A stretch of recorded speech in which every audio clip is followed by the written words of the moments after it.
Hello again, word lovers, and today we're looking at vocabulary which is used in heraldry. Don't worry though, we won't be looking at mantlings, torses and escutcheons, but some of the more interesting etymologies that have been preserved for us. Because effectively, heraldry has pickled some Norman French for us. So we use the same words today as were used at its beginnings, which was when? Well, Geoffrey Plantagenet is credited with having the first coat of arms, and we can see this in a picture commissioned by his widow after his death, where we see him with his blue shield. So heraldry really is knowing what these emblems symbolise. The herald's job was simply to remember the symbology. The word itself is Frankish, Harewald, meaning the commander of an army, and that goes back via Proto-Germanic all the way to a PIE root we've seen before, Koro, war, plus Valdaz. So we'll start with some colours, because you don't say red in heraldry, you say gules. There's a mystery about this word. It meant a neck piece of fur in Old French, possibly brownish, reddish fur, could be that. Or it could be connected with gula, throat, which we still use in modern English, gullet. But why is throat equivalent to red? Possibly are we looking at the throat of a heraldic lion? We don't know. Vert is closer to home. Lots of our Romance languages have a variation. Ver, verde, from viridis in Latin, whose root verb was virere, which means to be green, simply to be green. But we can't go further back than that. Nor do we know why sable is used for black. Did they used to dye sable fur black? We don't know. In any case, black in heraldry is sable. Blue is azure, particularly light blue, deriving from lapis lazuli. And this word has a similar trajectory to orange, which went from norange to orange in English, because the Latin lazur, lapis being the stone, lazuri stone, lazur, the French understood it as l'azur, the definite article le, the, followed by azur, and so it became azure instead of lazur. And the Latins got that from the Greeks, and the Greeks got that from the Persians, that being more like Lajwar, which is the place where the stone was mined. Lajwar went lazur, lazuri, azur, azure. Purple is purpure, porphyritis in Greek. Porphyrites is a semi-precious stone, which comes from the Red Sea in Egypt. Argent is clearer, straight back to the PIE root. Arg is to shine, or the colour white. Now, a couple of heraldic terms. This pattern is known as ermine. We know ermine as the fur, but did we know that it meant Armenian, as the Latins referred to it as mus armenius, the Armenian mouse. Old High German has something similar for stoats and weasels, harmo, but that may be coincidental.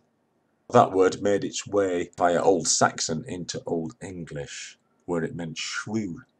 And this marvellous pattern is known as ver, which means squirrel fur.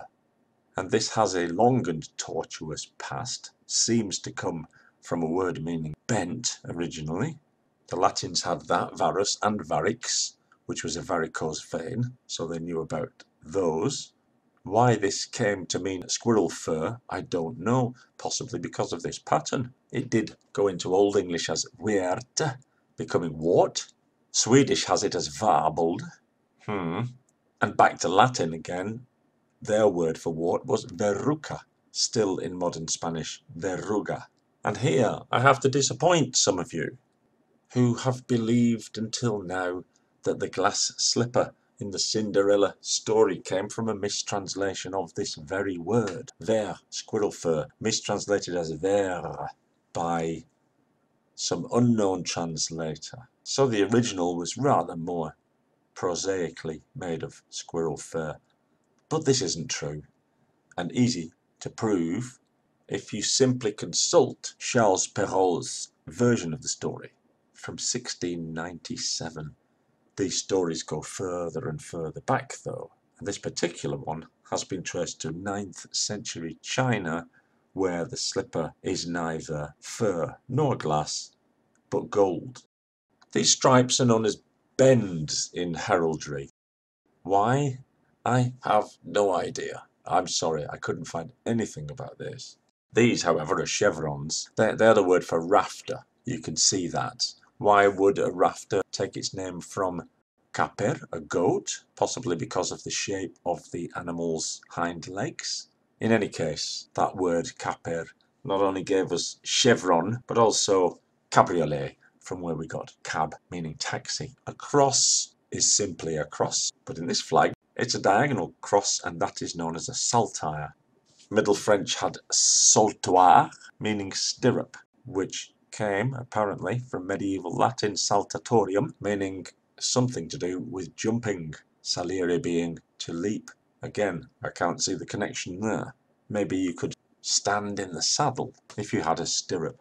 This route of jumping goes a lot further. Salientem would be Latin, though we don't know the pi root exactly. We have words in Sanskrit for flowing and hurrying, Greek, leaping, Middle Irish and Middle Welsh, meaning trampling, jumping up and down, all from the same Latin root. This is a crescent, as we know. Crescent moon, as crescendo in the orchestra is when it's growing up, that's what it means, growing, and it's directly to the pi root ker, grow. Diamond, familiar enough in Latin, is adamantem. You can see the connection with adamantine. Didn't originally mean diamond, it meant the hardest thing. So it meant something before it had something to represent it. And from there, as we're in Old French, we get a lot of words which are familiar to me in my Spanish-speaking life. Despliegue, displayed, means with the wings outstretched, would be a despliegue in Spanish, so that'll come from Latin. Passant, paseando, just means going for a walk. Rampant, from rampe, to climb, to scale. And statant, pleasingly, via German stern, straight back to pi root star, stand in English, or to make, or to be firm. There's a lot more to this pickled Norman French if you want to investigate. The world of heraldry awaits.